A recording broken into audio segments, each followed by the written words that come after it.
வருத்தப்பட்டு பாரம் சுமக்கிறவர்களே, நீங்கள் எல்லோரும் என்னிடத்தில் வாருங்கள், நான் உங்களுக்கு இளைப்பாறுதல் தருவேன் என்று ஆண்டவராகிய இயேசு கிறிஸ்து உங்களை பார்த்து, வருத்தப்பட்டு பாரம் சுமக்கிறவர்களே, நீங்கள் எல்லோரும் என்னிடத்தில் வாருங்கள் என்று வாக்கு கொடுக்கிறார். உங்களிடத்துல என்ன வருத்தம் இருக்கு? என்ன பாடுகள்? வேதத்துல சகல என்ற மனிதன் இருந்தான்.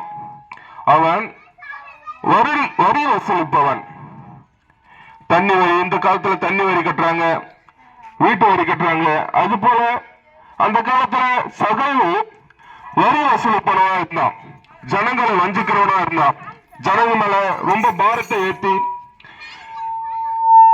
100 ரூபாய் என்ற வரியை 400 ரூபாவா மாற்றினான்.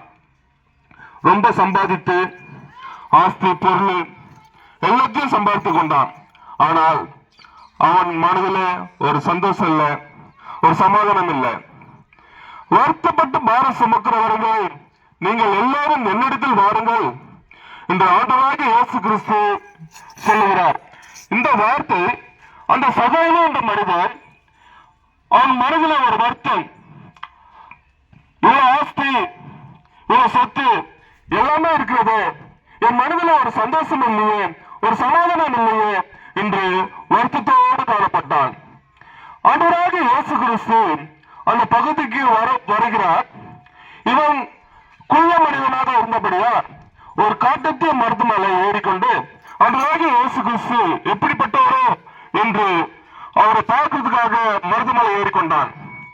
ஆண்டவராகிய இயேசு கிறிஸ்து அந்த வழியா போகும்போது சகோவை பார்த்தார். சகோவே, கீழே இறங்கி வா, இன்று உன் வீட்டில் நான் தங்க வேண்டும் என்று ஆண்டவராகிய இயேசு கிறிஸ்து அவரை பார்த்து கூப்பிட்டார். அந்த பக்கத்தில் இருக்கிற அந்த மனிதர்கள், ஜனங்கள், ஐயோ இவன் பொல்லாத மனிதனாச்சே, இவன் கிட்ட போயிட்டு ஆண்டவராகிய இயேசு கிறிஸ்து வீட்டில் தங்கணும் என்று சொல்றாரு என்ன என்று அவங்க புலம்பிக் கொண்டு இருந்தாங்க. ஆனால் ஆண்டவராகிய இயேசு கிறிஸ்து அவங்க வீட்டில் போயிட்டு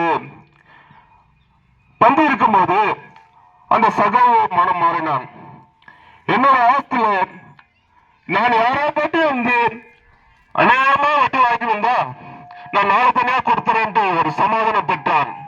ஆண்டவராகிய இயேசு கிறிஸ்து அந்த சகோவுக்கு சமாதானத்தை கொடுத்து அவரை ஆசீர்வதித்து போல, இன்று யாராச்சும் அன்பு சகோதரனோ சகோதரியோ இன்று யாரும் சமாதானம் இல்லாத பாடுகள் அழைத்துக் கொண்டிருக்கிறீங்களா? ஆண்டவராகிய இயேசு கிறிஸ்து உங்களை பார்த்து, வருத்தப்பட்டு பாரம் சுமக்கிறவர்களே, நீங்கள் என்னிடத்தில் வாருங்கள் என்று அழைக்கிறார். இங்க வாங்க, உங்களுக்காக ஜெபிக்கப்படும். தேவன் தாமே ஒவ்வொரு ஆசீர்வதிப்பாராக. ஆமென்.